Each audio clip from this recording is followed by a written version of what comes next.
So one of the goals of the 1776 Sons of Liberty was to attempt to create an informed electorate. And I just want to say that judging by the room full of people here tonight, I think that's exactly what we're doing. So again, thank you all for being here and taking part in tonight's debate.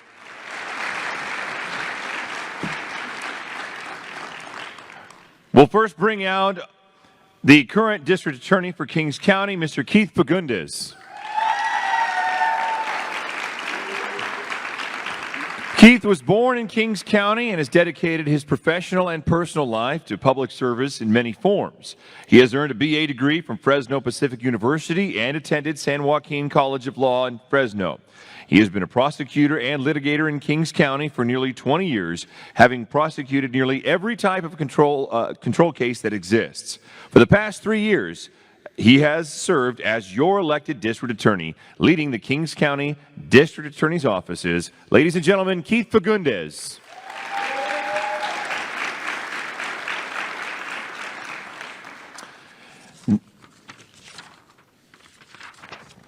Our next candidate is Miss Sarah Hacker.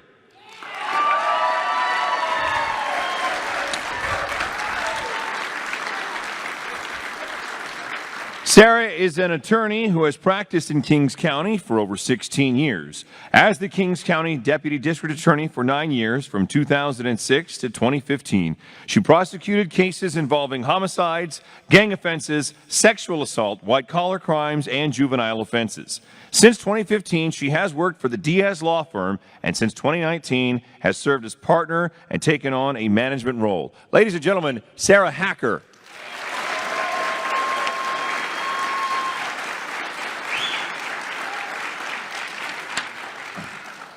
Now, again, we're going to give each DA candidate 3 minutes to provide a brief introduction to you. Then, we're going to give a question to each, which they will have 2 minutes to answer. Then the next candidate will be given 2 minutes to answer that same question or rebut the first candidate's question. The first candidate will then be given 1 additional minute for that rebuttal. The next question will be provided to candidate 2, so on and so forth. Now, to start off, we'll hear from our current district attorney, Mr. Keith Fagundes.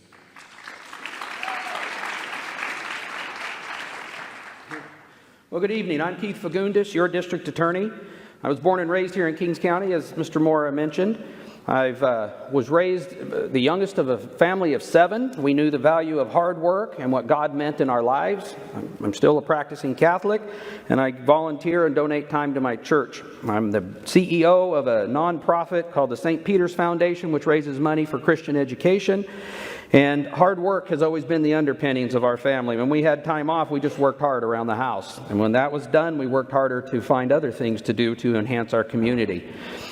As a volunteer in many forms, I was raised long before ever being thrust into running for any kind of office that giving back to the community is what it's all about. And that is why when I was raised in this community, I attended schools in this community, I went to college locally in Fresno and still lived in this community. And I achieved my law degree at San Joaquin College of Law, which I'm proud of, and I brought that knowledge right back home here. The years that I have been in law enforcement as a deputy DA and as the elected DA has been 23 years now. We have had a whole lot of challenges thrust upon us, but 23 years I've handled every kind of homicide, other kind of cases that are of any violent or serious nature. 7 years as your district attorney. When I took office in 2015, we cleared the backlog that existed from the prior administration, upwards of 3,900 cases that nobody was paying attention to. For victims and even defendants and their families, they deserved a quick resolution to their cases, and we gave that to them. Today, we don't have but maybe 50 cases waiting to be reviewed by attorneys and maybe 60 cases waiting to go to court by clerical staff. That's a huge achievement, but I didn't do it alone. We did it with the hard work and the staff that we accumulated and have put together over the years. And with their hard work and our hard work as a team, we came together every single day. I'm a working DA. I handle misdemeanors, I handle felonies, I'll handle anything of any kind of consequence. And so When you look at some of the accomplishments that our staff has done, we doubled down on outreach and preventative programs because prevention is worth a whole lot more than prosecution. And we did outreach in areas of domestic violence, teen dating violence, gun safety, elder abuse, human trafficking, child abduction, active shooter, canine narcotics investigation, intoxicated driving, and much, much more.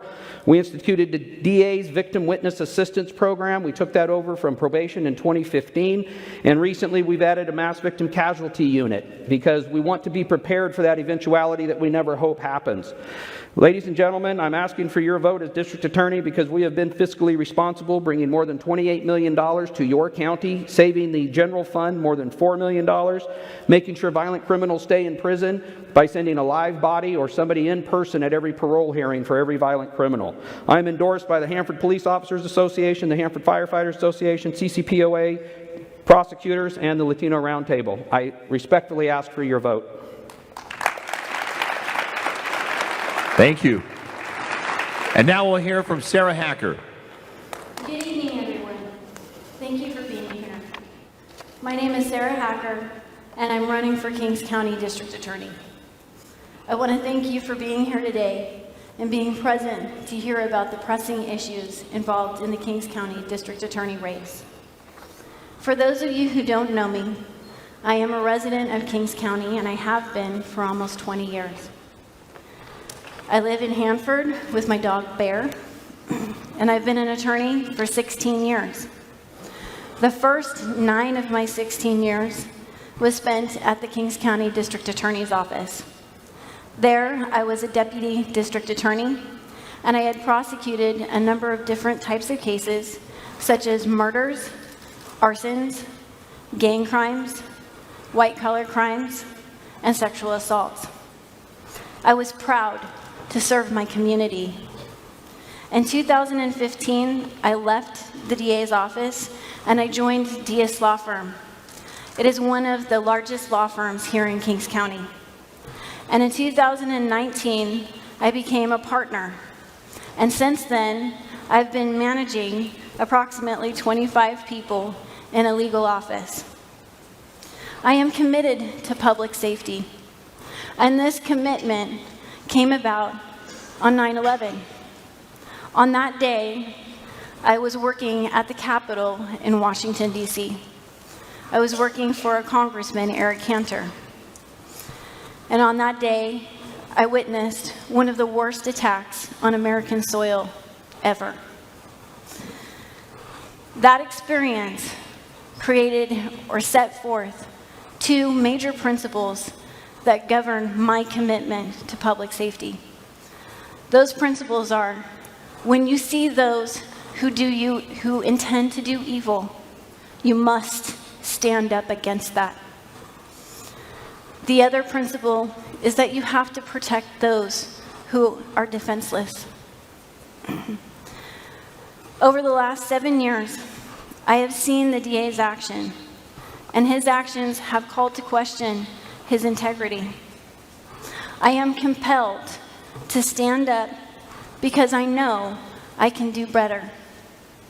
When elected, I promise to protect victims, to prosecute criminals, and to restore justice for all in Kings County.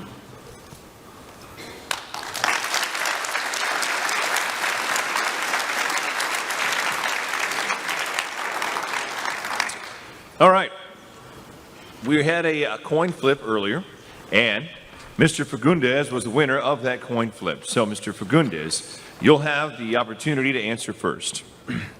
Once again, these questions were submitted by you, the public, and I want to thank each and every one of you who took the time and energy to do so. Mr. Fagundes, please start by naming specific leadership traits which you possess that will be used to enhance the DA's office. Well, I think that the main leadership trait that I possess is hard work. I think other leadership traits that I possess is that I show up every single day. I've fought in the trenches. I've handled cases that are so difficult that most people wanted to walk away from, and I fought hard for them. when we had judges and defense attorneys trying to convince us to walk away from a conspiracy in the jail wherein detentions deputies were targeted for murder, I stood up and said no. I prosecuted that case personally. I've stood up many times with multi-defendant cases in gangs and other homicides. And so I know how to work hard. I'm honest, I'm blunt. Sometimes people don't like to hear what they're told, and sometimes it is what it is. But at the end of the day, we do what's right, we uphold the law, we protect victims. We protect victims so much that I wanted the Victim Witness Division, and we've expanded it year over year, day over day, in making sure that victims are taken care of. I never turn down a phone call. I'm accessible. I'm there. And I never, ever stop talking to people who want to continue that conversation.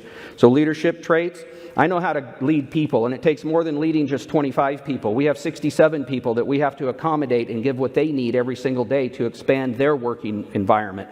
But it's much more than that. It's all the chiefs, it's all the prisons, and all the people in charge of those prisons.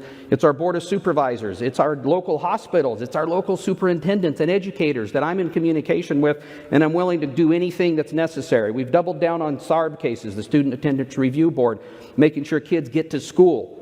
And so it's my undying commitment to this community that has always been shown in my entire life. It is the fact that I stand up for what's right, and I stand up for people, especially the little people. I've been fighting a fight against a bunch of liberals these days because I will stand up against a woman who will kill her baby in the womb with her drugs. And it's not because I don't like women. I love women. I have 2 beautiful daughters and a beautiful wife who has stood by me for 27 years, 35 years total with my wife. And we love this community. And so the trait is commitment, dedication, hard work, and integrity that I've lived by my entire life. Thank you, Mr. Fagundes. It should be stated, I should have stated earlier, that it was decided by our debate committee that this first question deserves no rebuttal. So Ms. Hacker, name the specific leadership traits that you possess that will be used to enhance the DA's office. It takes a prosecutor, not a politician, to run the Kings County District Attorney's office.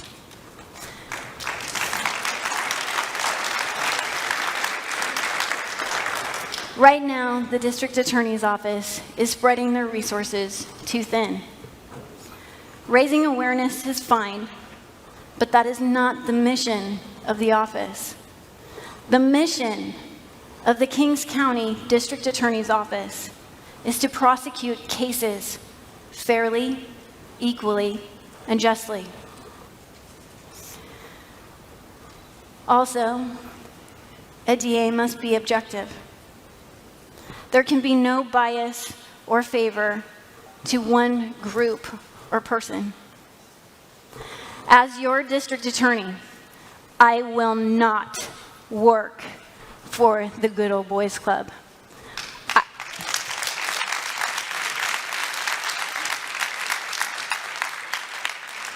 I don't care if somebody has a father who has a lot of money. I don't care if somebody's lived in the county for a long time. Those things do not matter to me.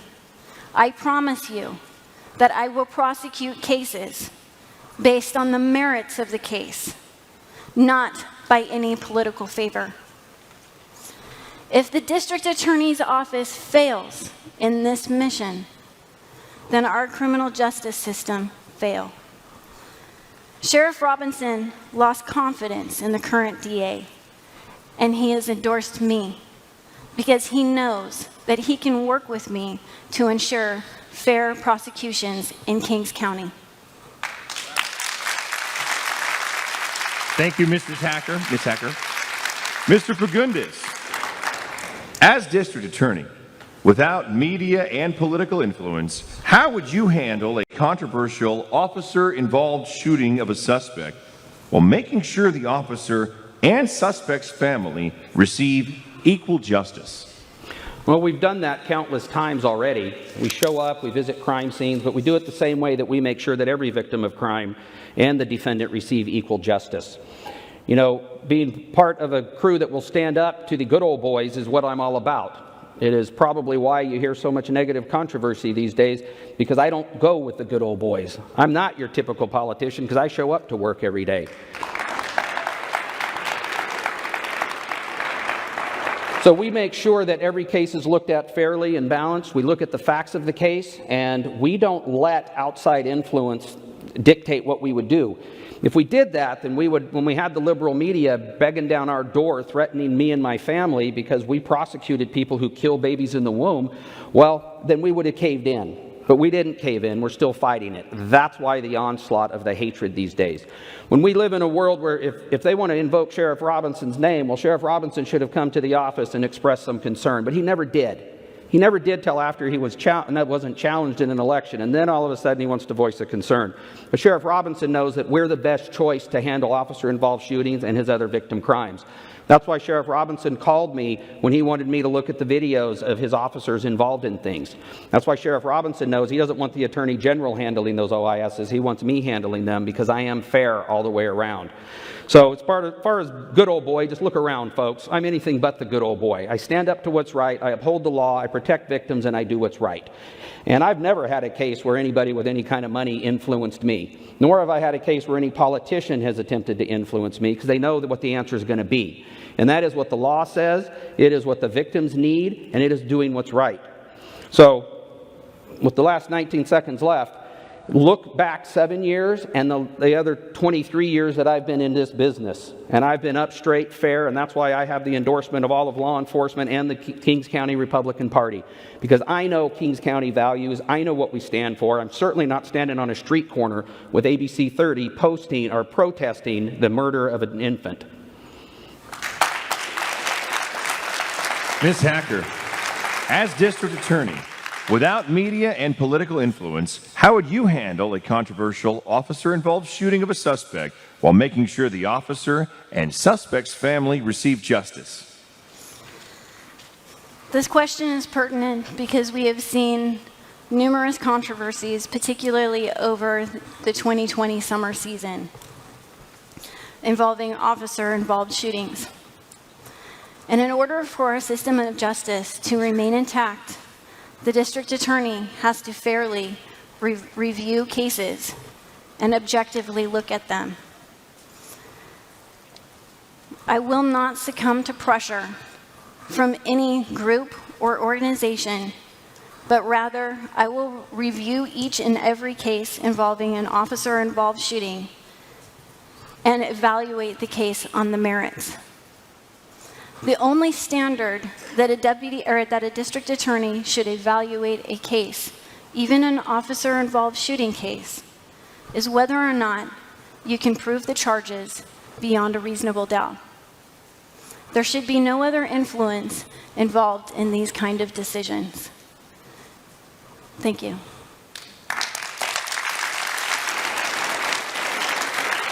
Mr. Fagundes, you have 1 minute to rebut that. Well, again, you look back at 23 years of prosecution. I've been tough on crime, hold people accountable, and we make sure that nobody influences me. And you have to wonder why it is that the good old boys seem to be after me these days, and why the campaign in this season for this race seems to be particularly negative from one side and not the other. I can stand on our accomplishments, ladies and gentlemen. All the endorsements from all the boots-on-the-ground police officers speaks volumes, a lot more than one person who doesn't get his political way with me. And so I'm proud to stand on the record that I have of handling each and every case fairly and evenly. And I open my door to anybody who has questions. Doesn't matter how much money you have. Doesn't matter how much political influence you have. I open my door. My cell phone is known to just about everybody under man.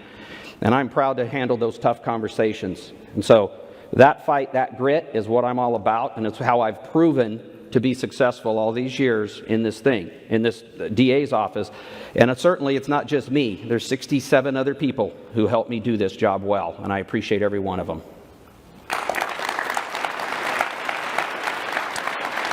Thank you. Ms. Hacker, next question. Given Kings County's current upward growth trajectory, what specific programs or policies would you implement or support as district attorney to prevent inevitable escalation of crime and to increase public safety in Kings County? Well, with the growth of population, it is fair to say that we can expect a an increase in crime. I will do a number of things to ensure that the Kings County District Attorney's Office is prepared for a higher volume of crime. The first one would to become more efficient. Right now, we have a district attorney's office that has spread itself too thin. It is trying to be a secondary police force. It is trying to be a political force, and not so successfully trying to be a prosecution office. My goal is to make the DA's office more efficient. That includes reallocating resources away from a political agenda. District attorney investigators and victim witness advocates should not be spending most of their time riding around in a luxury RV and handing out flyers.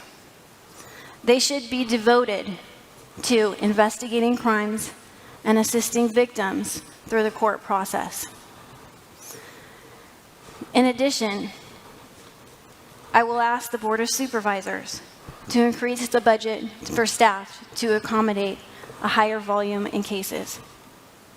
And lastly, I want to streamline resources to work with other law enforcement agencies and the sheriff.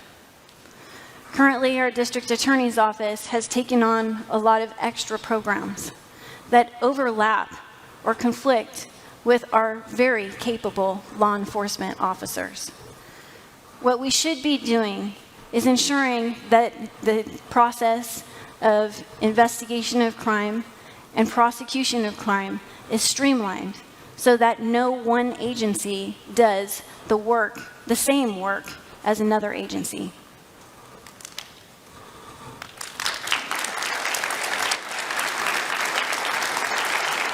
Mr. Fagundes, given the Kings County's current upward growth trajectory, what specific programs or policies would you either implement or support as the district attorney to prevent inevitable escalation of crime and to increase public safety in Kings County?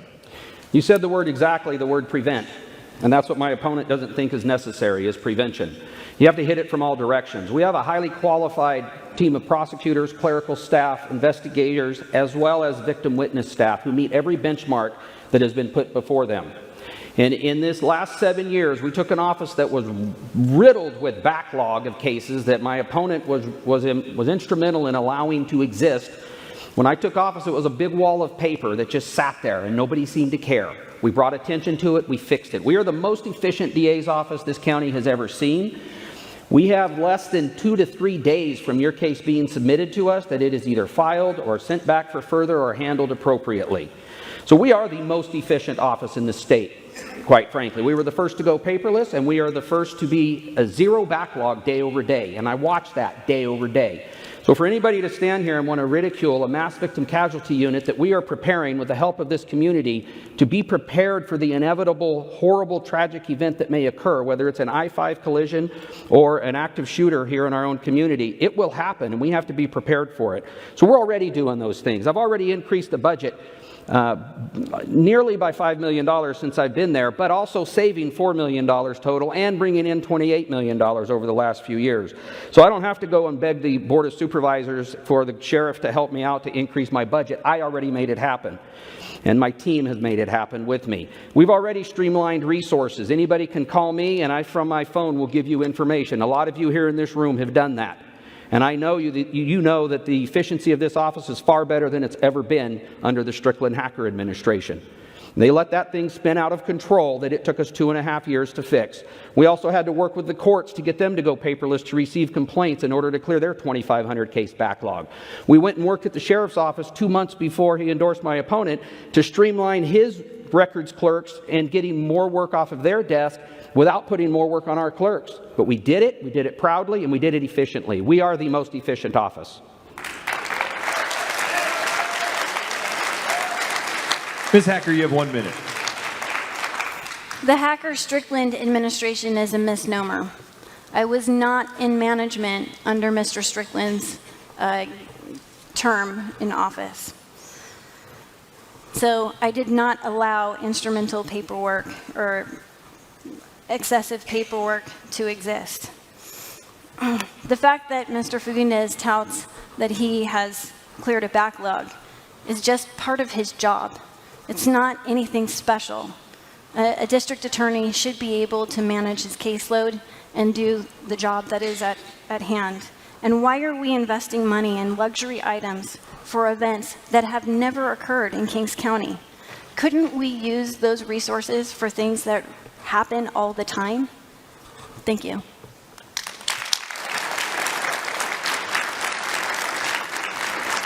Mr. Fagundes, next question. Do you support rehabilitation programs in prisons and jails? And if so, would you advocate for expanding or improving said programs? Well, without the active tool of incarceration as an ultimate incentive, I support second chances. What I don't support is 27 second chances, and that's what our system's built on right now.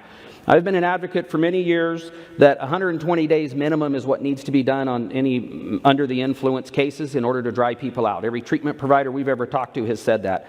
The law has been for 23 years that we must provide rehabilitation programs with diversions and other things, and I follow the law. I have seen them succeed and I have seen them fail. Yes, I agree with rehabilitation. If we don't stop the offender's behavior, he will do it again and again and again until somebody stands up and says no. It happens in our government with abuse of power, whether it's the sheriff or somebody on the board of supervisors. If I don't stand up and say no, they will keep doing it. It happens routinely in our community where certain people just don't know how to be held accountable and won't take responsibility. So when we look at rehabilitation, it has to start with the individual. You can lead a horse to water, but you can't make him drink. So I believe in rehabilitation programs. I have helped people rehabilitate. And I have shown that the success is it starts within them. It starts with the change of their behavior. So, of course, we all believe in second chances and rehabilitation, but I'm sorry, we need involuntary restrictive programs and housing for people. If you can't call it a jail these days because the liberals don't like that, but if you certainly call it involuntary housing, you'll dry people out. Okay? Call it what it needs to be, but people need to dry out.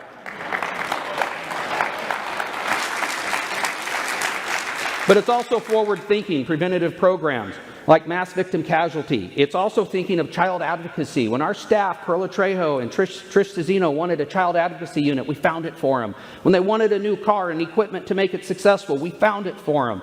When they wanted to expand it to canine therapy, which has been the most beneficial thing in multidisciplinary interviews, we found it for them. MDIC, multidisciplinary interviews, would have been a thing of the past and never thought of if my opponent ever had a say-so in it. And make no mistake, a high-level violent crimes prosecutor should have an impact on that office, and they shouldn't pass the buck at this point that they had no say-so in keeping the backlog down.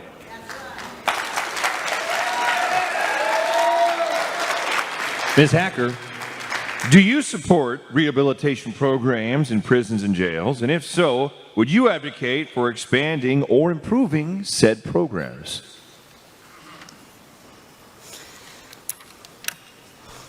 In the criminal justice system, not everybody should go to jail. Sometimes community service and therapy are more appropriate because sometimes people just need an opportunity to rehabilitate. For example, part of my practice with DS Law Firm is criminal defense work. And I represented a woman who lost her father. She fell into a depression and alcoholism. And on one occasion, she got drunk and wanted to kill herself. Her husband intervened to try and stop her, and she hit him. This is a crime of domestic violence, and she would have been subject to 6 months in custody. But instead, she had an opportunity for rehabilitation. She signed up for a mental health program, got assistance with her depression, and signed up for an alcohol treatment program. Now, she's doing much better. She has not reoffended. Her and her husband are in good terms. And it's situations like that where rehabilitation is incredibly effective, because we don't want the criminal justice system to be a system of a revolving door where people are coming in and out of jail. For those who can be rehabilitated, we should have the discretion to attempt to do so. The Kings County District Attorney should be somebody who would be able to view each and every case and determine whether or not incarceration or rehabilitation is appropriate. I will be that district attorney. Furthermore, I was a high-level violent crimes prosecutor, and what I did was prosecute crime, not administrative tasks.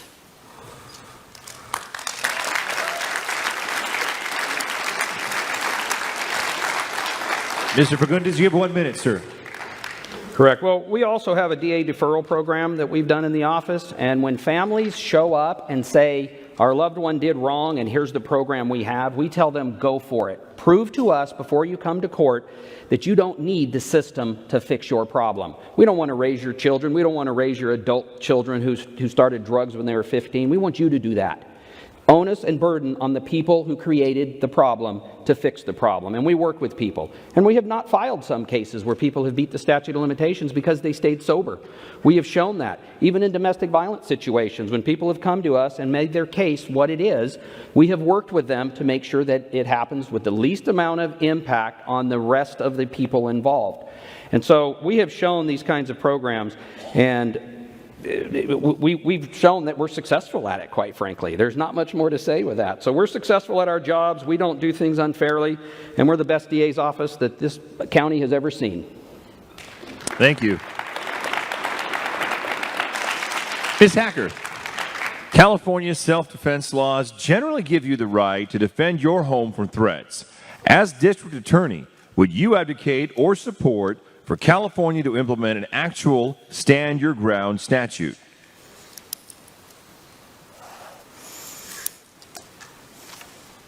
As the district attorney, I will uphold the law.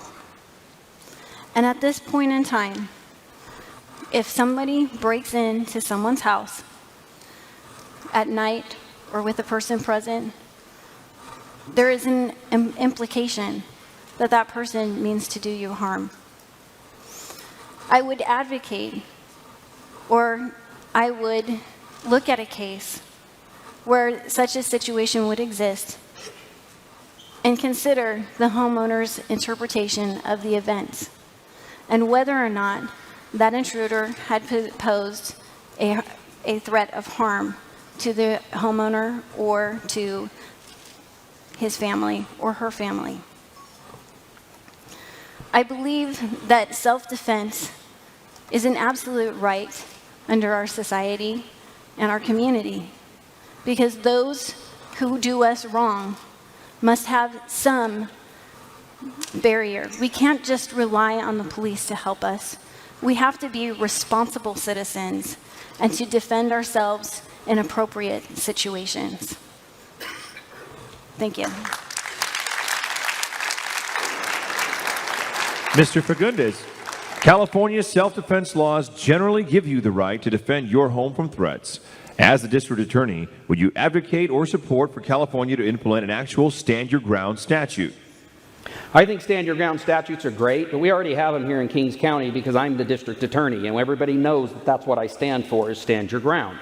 So at the end of the day, with all the people being released from state prison, nearly 100,000 people to date over the last 11 years, despite Kings County having the best average for who's being released overall in this state, because we send people to those prisons to say no, the stand your ground statute is alive and well here. Self-defense is alive and well right here.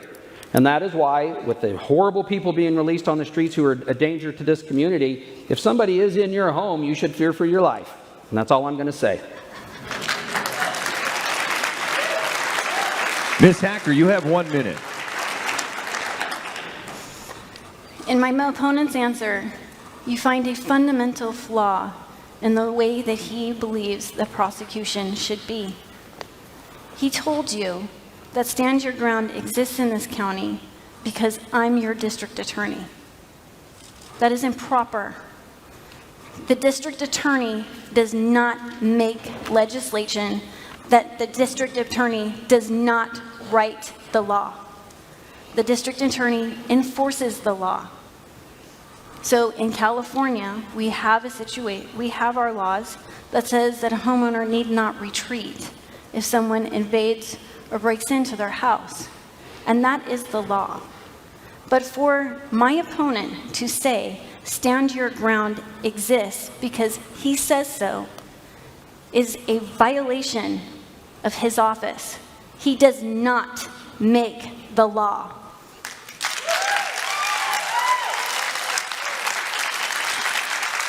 Mr. Fagundes, next question. Recently, Supreme Court Justice nominee Ketanji Brown Jackson was highly criticized for her soft stance on child pornography. If you were faced with a similar case involving circumstances of a defendant downloading copious amounts of child pornographic content, would you recommend the minimum, medium, or maximum sentence, and why? Well, we already do that here. We have a child advocacy unit that fights hard for these types of cases, and we have a ICAC unit that we work closely with the federal government, and we often advocate for the appropriate sentence at the end. I have no problem advocating for an aggravated sentence, and each case is a case-by-case basis, so I cannot stand here and tell you that in all circumstances it would be aggravated or mitigated or the midterm. What I can tell you is it would be a fair term based upon the circumstances at hand.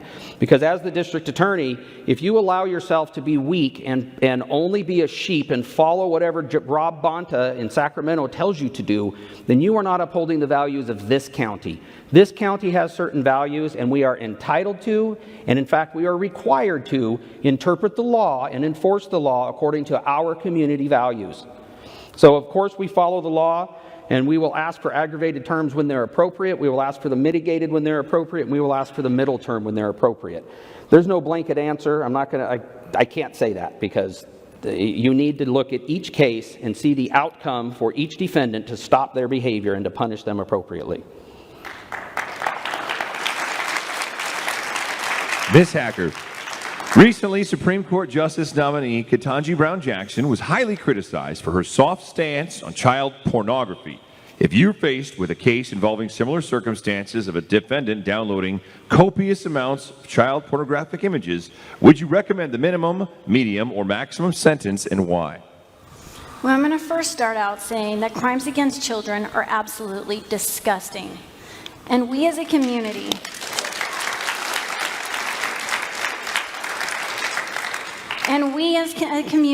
must take these types of offenses very seriously. If there was a child pornography case that was presented to our office, we would analyze the case through a number of appropriate factors.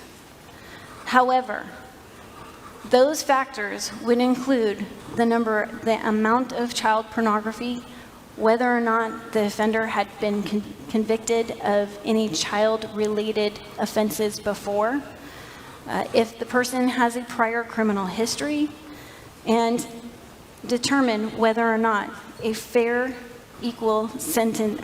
sentence would be appropriate. But let me say this, while it is important to look at child pornography as a vile, disgusting act, and that you must punish it appropriately and harshly, because we do not want people coming back and doing these types of acts again. We have to ensure that we do not allow the political environment to affect our decisions. As the district attorney, we have to do what is just and what complies with the law. So if I were to be presented with a case like this, I would disregard the political atmosphere and look at the crime as what it is, and that is a horrible crime against children. Do you have a rebuttal, sir? You have 1 minute.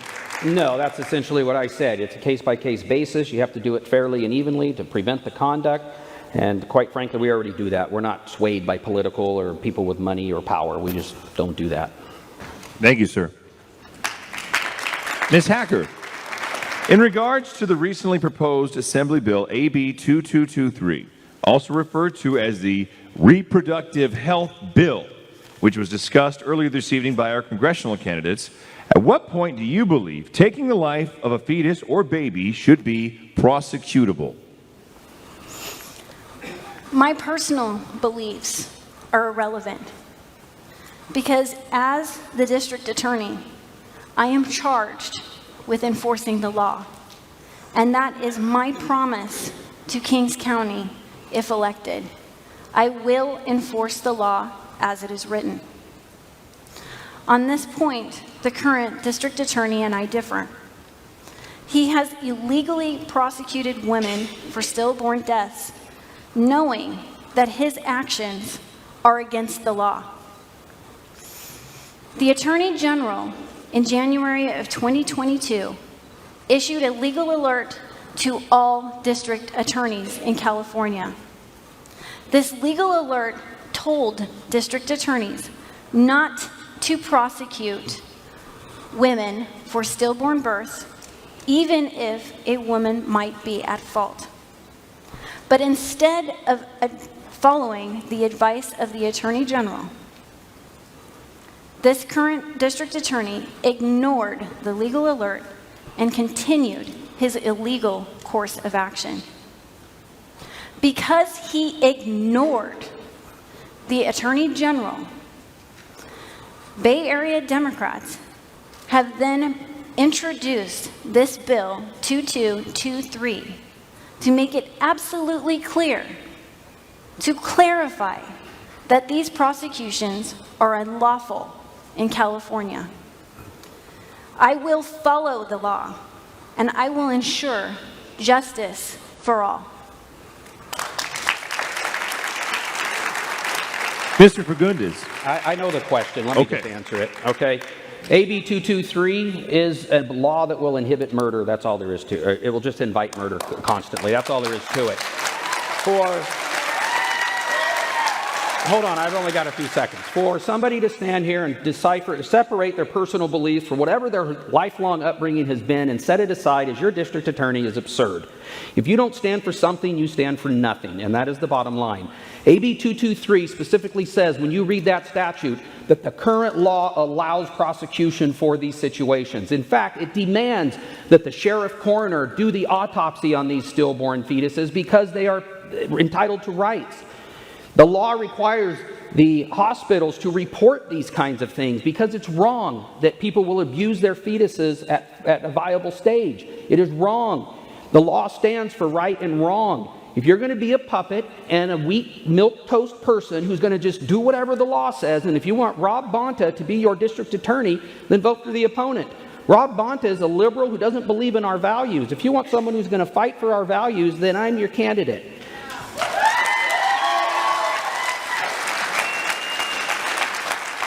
My opponent has not stepped foot in the DA's office in 7 years. If she had a concern of these prosecutions, she's welcome to call me. She has my cell phone. She's welcome to come in and say, what the heck, man, this is wrong.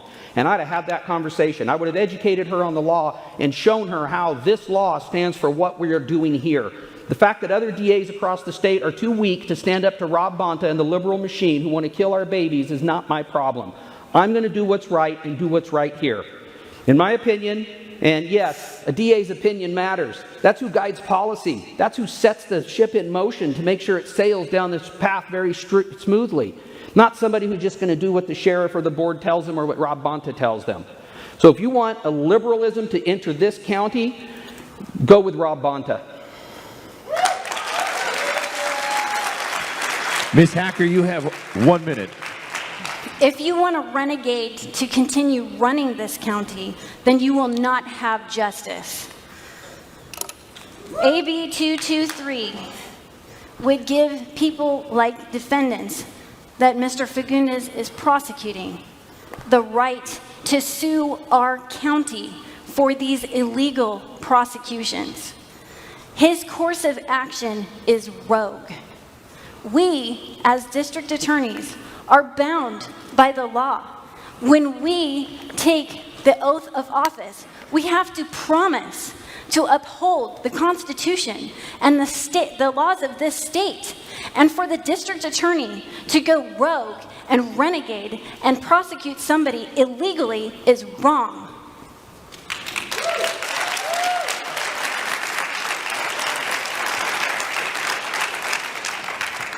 Mr. Fagundes. Yes. Final question. Due to the onslaught of mass casualty events like shootings across the United States, do you support new anti-gun legislation that may save lives? Well, that's a loaded question. I mean, come on, who wrote that? Okay. It was submitted by the public. I don't know who wrote that, but let's face it. If I answer it, no, I don't support new gun legislation that saves lives, then that's absurd. Of course I want to save lives. Of course I want the minimal gun legislation necessary. I love the Second Amendment. I stand for the Second Amendment. I teach the Second Amendment. I taught constitutional law for 5 years. The problem with curtailing the Second Amendment for the crazies and the felons that we don't like, we then bring it to ourselves eventually, our law-abiding citizens. So, no, I don't support gun legislation at all. And I don't think that gun legislation saves lives for law-abiding people. I think what saves lives is when we have a community that's proactive in outreach and community outreach and being involved in all aspects of the community. That's where you save lives. Imposing upon law-abiding people other restrictions so that they can't have their God-given constitutional rights is offensive to me. And yeah, that's another opinion of mine, but that's what I fight for every day, is your opinions and my opinions balanced. And, you know, again, I uphold the law every single day. That is why the Supreme Court of this state agreed with me and my team that these ladies could be prosecuted. There's a lot more to these cases than just a stillbirth. It wasn't a stillbirth. It was 10 and 7 children born into this community on drugs. And the doctors who treated these babies were offended by it. The police who investigated this case was offended by it. The sheriff who investigated the autopsy were offended by it. The pathologist was offended by it. 5 times the legal limit of methamphetamine in this baby's blood, and nobody wants to care with my opponent? That's absurd. That's offensive. You might as well pass AB 223. Read it for yourselves. AB 223 is offensive, and it should fail on a human level. End of story. And no, the mass victim casualties that we have going on, we want to be poised to handle them and prevent them in this community. That is why we're doing all the extra things we're doing without missing a beat on our prosecutorial obligation, because the team I have is awesome. Ms. Hacker, you have 2 minutes to rebut or answer the question. Would you support new anti-gun legislation that may save lives but would due to the mass casualty events currently happening in the United States? No, I would not support new gun legislation that would limit a person's right to own a firearm. It's very clear in the law that we all have a Second Amendment right to keep and bear arms, and I would not support any curtailing of that right. But more importantly, gun ownership is also part of public safety, and public safety is what we all seek, and it is what the DA's office is charged with ensuring. Public safety is a team effort. We've all heard the opening credits in this TV series, Law and Order, and the message says that public safety comprises of 2 separate but equal groups: the police officers that investigate crimes and the DAs who prosecute them. This means that the DA's office, as well as law enforcement, must have a good relationship. I already have a good relationship with our current sheriff, and I look forward to working with him again. But public safety does not include this public outreach and this mass investment of public outreach, handing out flyers, and quote-unquote prevention. What are the statistics on this prevention that my opponent speaks of? Crime has gone up. Furthermore, changing points with respect to the Supreme Court, the California Supreme Court, and their decision on the stillborn prosecutions. They did not agree with my opponent. They just decided to allow the case to go through just the same as any other case. But that particular case that Mr. Fagundes speaks of failed and lost, and it was dismissed because he didn't have evidence to prove the crime. These stillborn prosecutions are illegal, and they should not go further, because we can't have a renegade DA that decides what murder is and then prosecutes people outside of the law. We have chaos and we have anarchy if that occurs. Sir, would you like your 1 minute? Yeah, so there's no renegade anything here. We had the actual person who prosecuted this case and filed it from our office, who then notified me of the filing, is now a Superior Court judge, appointed by our very own Gavin Newsom. So when you have that line of people who are making decisions on a case, it is only when the liberal political machine starts attacking our judges and swaying them to make decisions that aren't within our community values that judges make renegade rulings, rulings that aren't appropriate.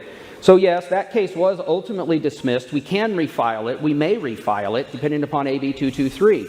But the judge who dismissed it had found 9 other search warrants based on the very same probable cause, and then somehow found no probable cause in this case, primarily based upon the liberal influence from Sacramento. So Ms. Acker needs to go and reread the law, and if any of you want to read the law with me, I will do that with you at any time. Just let me know. Thank you. And now we'll have 5 minutes for each candidate to give their closing statements. Again, Mr. Fagundes, you won the coin toss. You're free to proceed, sir. Okay. Ladies and gentlemen, we've heard a lot of accusations tonight, but no facts to support it. No facts whatsoever. I seem to be the victim since this political season started of accusations with no substance, no facts, and nothing to support it. Of people who want to make broad statements with no facts to support it. And that's what a DA does, is you need facts and evidence to support whatever it is you're putting forward. And so when we live in an atmosphere that hate seems to be what drives a message, you should question that. When we live in an atmosphere where there's no substance of what a person can do on their own right, but they need the help and the assistance and the cheering on of other people in order to even have a platform, you should question that. I think even tonight demonstrates that I stand on my own 2 feet, and I stand on the convictions of the people of this county as I've done for 7 years and even many years before that. Since 1999, I've been applying the law fairly, I've been doing the right thing, and I've been protecting victims. We do not earn the respect and the endorsement, the public endorsements of all of Lemoore City Council and a whole lot of people in our government who know what it is to do preventative things in our community to stave off the bad things that can happen, but also have a tough machine behind it when the bad thing does happen. Hanford Police Officers Association, the boots on the ground, the California Correctional Peace Officers at SADF, the California Correctional Peace Officers at Avenel, and the California Correctional Peace Officers at Corcoran CSP know how the quality prosecution that they get from this office. The Hanford Professional Firefighters Association also know the value they're getting in their community, this community, of their DA's office. The Kings County Prosecutors Association, without any prompting or request, voluntarily and insisted on their endorsement because they are working hard. The Republican Party of Kings County also came out as a single endorsement with 2 Republicans in the race. That should be a good hint. The other thing is, most recently, is the Kings County Latino Roundtable. I don't think they've ever endorsed a DA candidate in all these years, but yet they did in this race because they know how important it is to have somebody who's accessible, involved, who knows the law, who's willing to fight when you need to, and who can withstand the pressure of all of these politicians in this county, even when you have to stand up to them. So if my opponent needs the sheriff in order to be successful at her job, then God help us, because you're going to have a sheriff who doesn't have a law degree trying to make legal decisions. So be careful with that decision. I'm also endorsed by farmers and business owners, educators, and many other people who are the backbone of this community, who have been here for decades. Their families know the values we hold. They know that I uphold those values. And yes, a DA is supposed to interpret the law according to the values of our community. And when somebody misses sight of that, then you have real problems. We will end up like San Francisco with Chesa Boudin, as well as George Gascon in LA, and that fiasco and mess that they have living around them. We don't want that in Kings County. And I hope we have a DA and other political leaders who will stand up to the Sacramento influence. It's dangerous to have a person who could go up to Sacramento and text Jerry Brown or Gavin Newsom and get extra money to build new stuff in our county. That is dangerous because there's a price tag with that new stuff. There's a price tag, and it's our values, ladies and gentlemen. It is our values, which you should be fighting every day for. Our values that are emboldened in our Constitution of the United States as well as the state of California. And yes, those two have to be balanced equally. Just because Gavin Newsom and the 3/4 of liberals in Sacramento who run the State House pass a law doesn't mean we should just roll over and just, okay, we'll do whatever you want and turn our county into a liberal safe haven. We should stand up to it. But if you're going to just roll over because the law says so, then more power to you. We have fought hard to increase our budget. We just had budget talks today, and we're in agreement again with having a $10.3 million budget. We spend that money wisely, and we are slated to produce more for this county than any DA's office has ever produced.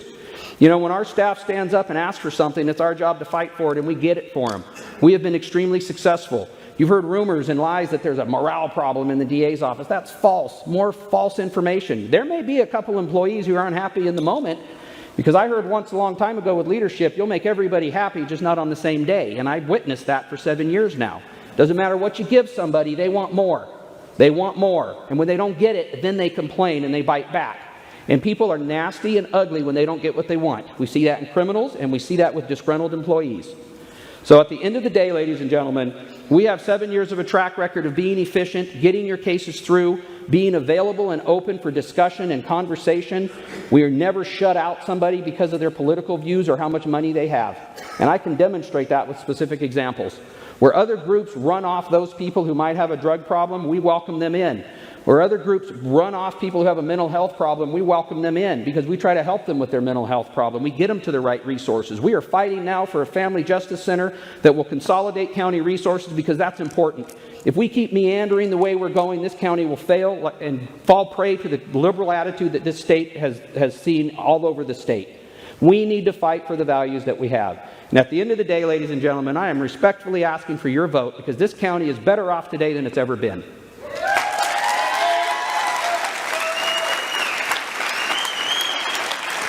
Ms. Hacker, you have 5 minutes. Thank each and every one of you for being here today. I appreciate you taking the time out to hear both of us candidates and listen to our views and opinions. If you have any other questions about my platform, please go to my website, hacker4kcda, HACKER, the number 4, KCDA.com. If you believe in justice for all, be a backer for Sarah Hacker. Vote Hacker June 7th. Thank you.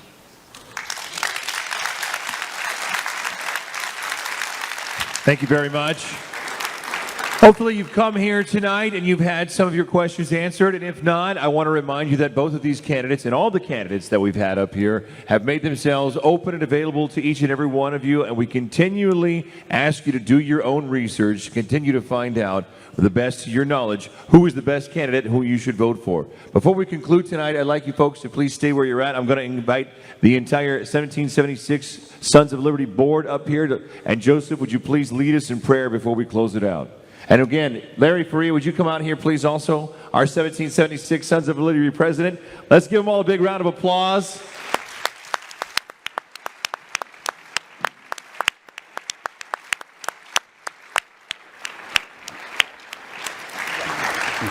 I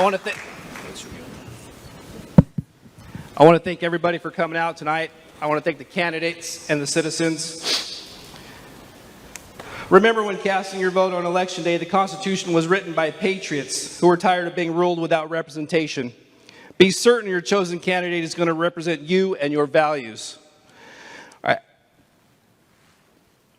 At this time, I would like to thank and acknowledge our Vice President, John Darpley, board members Brian Googe, Stephen Lavario, Diane Darpley, and Craig Reed, and countless others who made this event possible. Please give them a hand.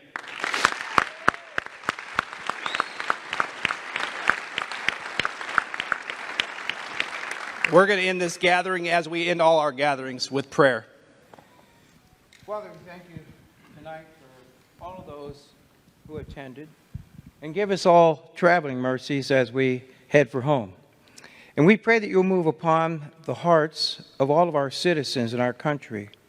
Cause them to elect representatives who fear God and his commandments, who regard the Constitution, the Bill of Rights, and the amendments, that we, the people, with them might enjoy the freedom and justice and happiness that these afford us. And Lord, move upon each one of our hearts, that in our prayer time, that we would lift our representatives up before you, and that we would get involved in our local politics and our state and our federal. For we know that prayer is that which moves the mighty hand of God. For your word tells us that the hand of the Lord moves upon the hearts of men. Like rivers of living water, he causes them to do his will. As we have seen, as I have prayed for Joe Manson and Kirsten Sinema, that they stood up and stopped the Build Better Back vote.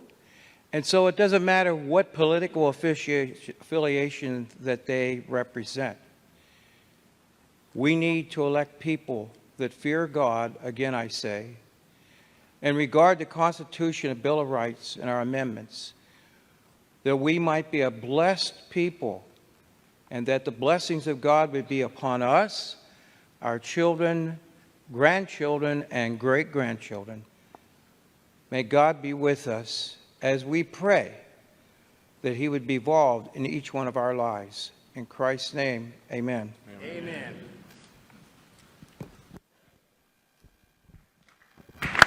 Thank you very much, folks. That's our program for this evening. Make sure you get out and vote. Thank you again. Good night.